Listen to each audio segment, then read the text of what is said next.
Hello, હું ચંદ્રિકા રાજપૂત શ્રી ગોપીનાથ કિચનમાં આપનું સ્વાગત કરું છું. આજે આપણે ડાયાબિટીસ પેશન્ટ માટે ખૂબ જ ઉપયોગી એવી કોદરીની ખીચડી કેવી રીતે બનાવવી એ જોઈએ. કોદરીની અંદર ગ્લાયસેમિક ઇન્ડેક્સ ખૂબ ઓછો હોય છે, એટલે જ્યારે તમે કોદરી ખાઓ તે જલ્દીથી તમારા બ્લડની અંદર સુગર લેવલને ઉપર નથી જવા દેતું. એટલે ડાયાબિટીસ પેશન્ટ માટે તો આ ખૂબ જ ફાયદાકારક છે. તો ચાલો આપણે કોદરીની ખીચડી કેવી રીતે બનાવવી તે આપણે જોઈએ.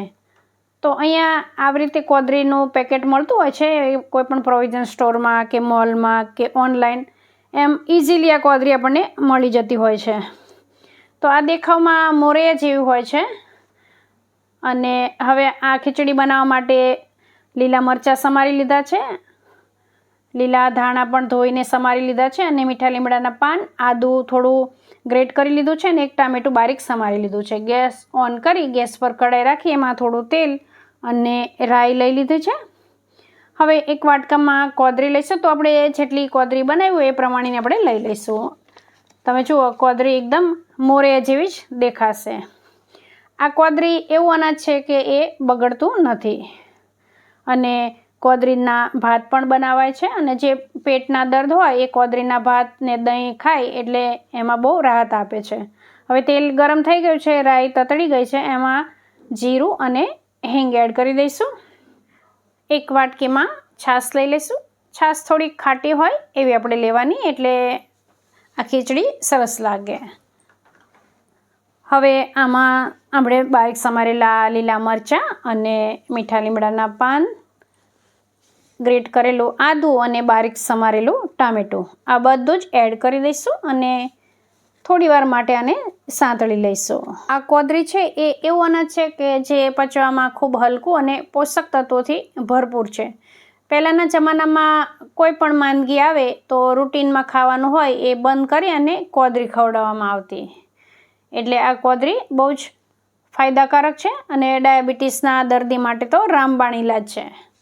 હવે આ સંતળાઈ ગયું છે ટામેટાં, એટલે હવે એમાં બીજા મસાલા આપણે ઉમેરી દઈએ. તો થોડી હળદર, થોડું મરચું અને ધાણા જીરું પાવડર અને સ્વાદ પ્રમાણેનું મીઠું લઈશું. હવે આની પર જે આપણે એક વાટકી ભરીને છાશ લીધી છે એ રેડી દઈશું, એટલે મસાલા આપણા બળી ના જાય. હવે આ બધું મિક્સ કરી દઈશું, અને ગેસની ફ્લેમ હાઈ કરીશું, એટલે જલ્દીથી છાશ ઉકળવા લાગે. અને જ્યાં સુધીમાં આ છાશ ઉકળે ત્યાં સુધીમાં આપણે જે કોદરી છે એને ધોઈ લઈશું. હવે છાશ આ ઉકળી ગઈ છે, અને કોદરી પણ આપણે ધોઈ લીધી છે. તો આમાં એડ કરી દઈશું. જેમ આપણે મોરૈયાની ખીચડી બનાવીએ અને મોરૈયાને ચડતા વાર નથી લાગતી, એમાં કોદરીને પણ ચડતા વાર નથી લાગતી. હવે ગેસની ફ્લેમ લો કરી અને ઢાંકીને આપણે થોડીવાર માટે ચડવા દઈશું. તો થોડીવાર પછી આપણે ચેક કરી લઈએ.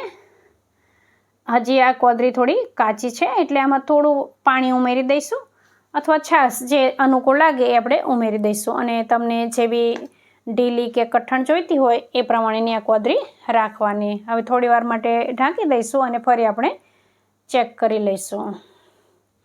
હવે આમાં બારીક સમારેલા જે લીલા ધાણા છે એ પણ આમાં એડ કરી દઈશું. હવે ગેસની ફ્લેમ છે એ આપણે બંધ કરી દઈશું, અને આને ઢાંકી અને થોડીવાર માટે સીજવા દઈશું. એટલે થોડી ઘણી કચાશ હશે એ પણ દૂર થઈ જશે. અને આપણને જેવું ગમતી હોય એ પ્રમાણેની જ રાખવાની.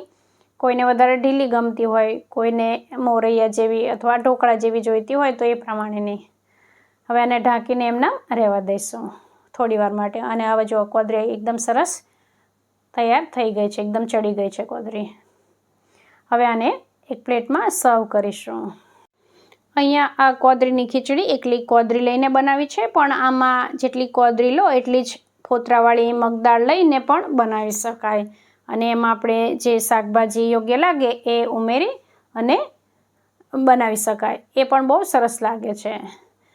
હવે એક ખાસ વાત તો એ છે, તમે તમારા ખાનપાનમાં ધ્યાન રાખજો, અને ગમે તે પરિસ્થિતિમાં ખુશ રહેશો તો તમને મારા મત પ્રમાણે 80% રોગ તમારાથી દૂર જ રહેશે. માટે જો તમારે સ્વસ્થ રહેવું હોય તો પોષણયુક્ત આહાર લેજો અને ખુશ રહેજો, એટલે તમારું સ્વાસ્થ્ય બહુ સારું રહેશે. ફરી મળીશું આપણે એક નવી રેસીપી સાથે. ત્યાં સુધી આવજો.